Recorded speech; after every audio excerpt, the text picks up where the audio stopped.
बड़ी खबर आ रही है कराबाख में अजरबैजान की गोलीबारी का अपडेट। अजरबैजान ने कराबाख में हवाई हमले शुरू कर दिए हैं। कराबाख में अजरबैजान बरसा रहा है बम। कई रिहायशी इलाकों में अजरबैजान ने बमबारी की है। ये बड़ी खबर और तस्वीरें भी उसकी सामने आ गई है। कराबाख में हवाई हमले शुरू हो चुके हैं।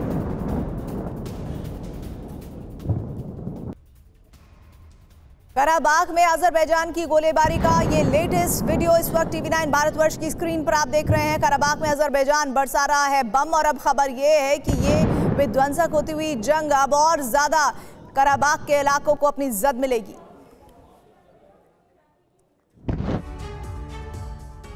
19 महीने की जंग के बाद यूक्रेन को पुतिन के खिलाफ कोई बड़ी कामयाबी न मिलने से नेटो भी बहुत परेशान हो गया है। ऐसे में नेटो को भी यूक्रेन युद्ध वर्ल्ड वॉर में तब्दील होता दिखने लगा है। ब्लू जोन में खलबली मच गई है। 3 समंदर में रूस ने युद्ध अभ्यास शुरू कर दिया है। विश्व युद्ध का बारूदी ट्रिगर कभी भी ऑन हो सकता है। पुतिन ने महायुद्ध के लिए बाइडेन को चेतावनी भी दी है। उधर नेटो के सामने कोई विकल्प नहीं दिख रहा। नेटो अब रूस के खिलाफ सीधे जंग में उतरने की तैयारी कर रहा है। तो क्या दोनों तरफ विश्व युद्ध की एकमात्र ही विकल्प बचता है? क्या पुतिन के सामने विश्व युद्ध ही विकल्प है?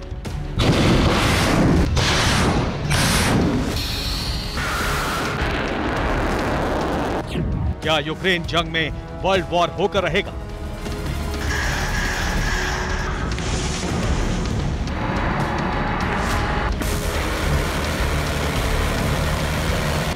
क्या ब्लू जोन से होगा वर्ल्ड वॉर का विस्फोट?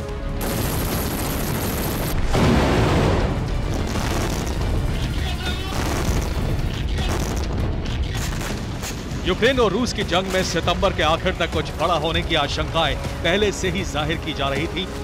अब उन आशंकाओं पर मोहर भी लग गई है। रूस की तरफ से वर्ल्ड वॉर का पहला ऐलान हो चुका है।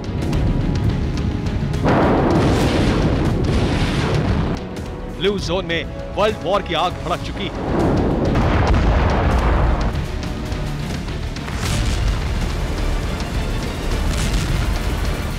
रूस की नॉर्दर्न फ्लीट ने सोमवार को सबसे बड़ा युद्धाभ्यास शुरू कर दिया।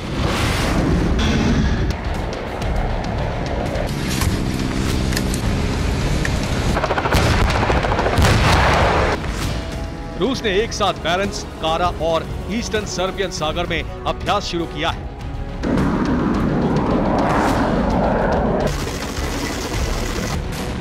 माना जा रहा है कि यह पुतिन का बारूदी आगाज महायुद्ध के ऐलान का प्रमाण है।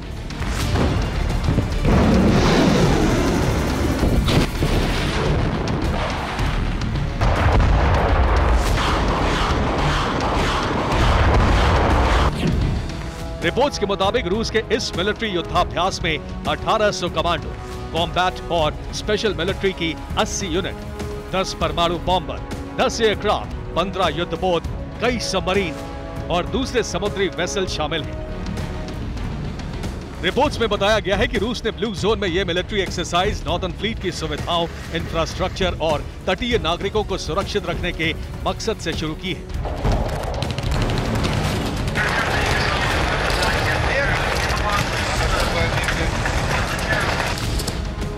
इसके अलावा पुतिन ने इस युद्धाभ्यास की योजना संभावित महायुद्ध के संचालन और युद्ध प्रभावित इलाकों का गहराई से अध्ययन करने के साथ ही समुद्री बेड़ों के बेहतर इस्तेमाल को ध्यान में रखकर बनाई है। इसके अलावा इस युद्धाभ्यास का मकसद पूर्वी और पश्चिमी आर्कटिक समुद्री क्षेत्र में रूसी फोर्सेस की युद्ध क्षमता को बढ़ाना भी है।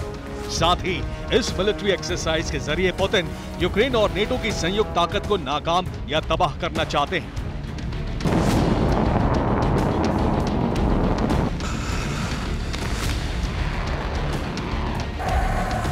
ब्लू जोन में रूस का ये युद्धाभ्यास नेटो को जवाब माना जा रहा है।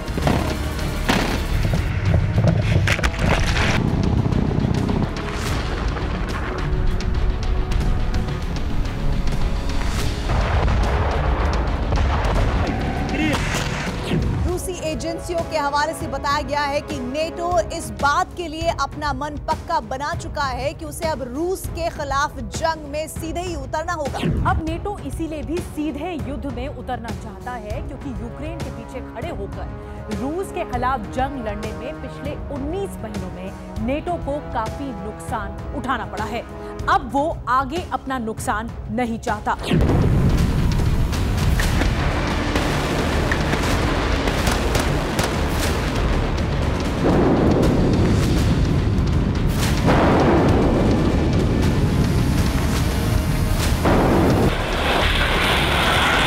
रूस के भयानक आक्रामक रुख का अंदाजा नेटो को उस समय भी लग गया जब अमेरिका के बेहद खतरनाक एयरक्राफ्ट पोसाइडन को रूसी लड़ाकू विमान MiG-31 से चुनौती मिली।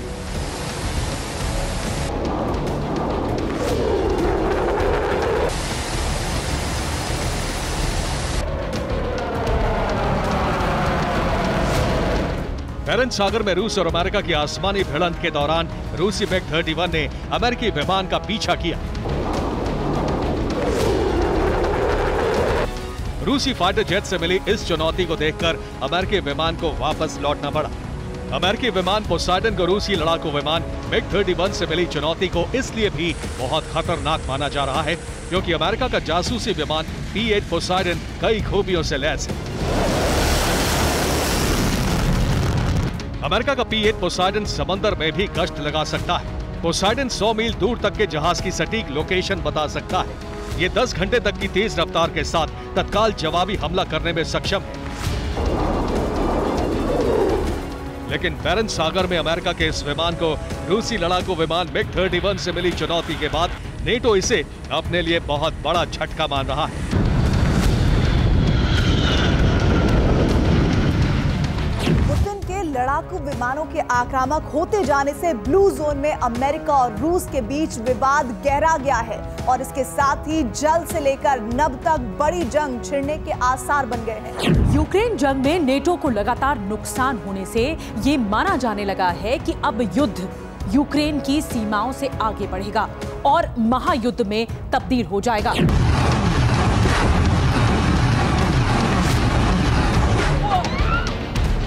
वर्ल्ड वॉर शुरू होने की आशंकाओं के पीछे एक बड़ी वजह यह भी है कि यूक्रेन के इंटेलिजेंस चीफ ने खुद ये बात कह दी है कि पुतिन अभी साल 2026 तक जंग लड़ने की कुव्वत रखते हैं। मतलब रूस अभी नेटो की तमाम संयुक्त ताकत के बावजूद 2.5 साल तक अपने पूरे दमखम के साथ जंग लड़ सकता है। उधर अमेरिका ने एक बार फिर कहा कि जंग लंबी चलेगी। इसके पीछे सबसे बड़ी वजह रूस के पास पर्याप्त संख्या में एडवांस हथियार और पुतिन के विनाशकारी आक्रामकता तो है ही। यूक्रेन में मौजूद 2 लाख से ज्यादा की रूसी फौज को निकाल पाना भी आसान नहीं है।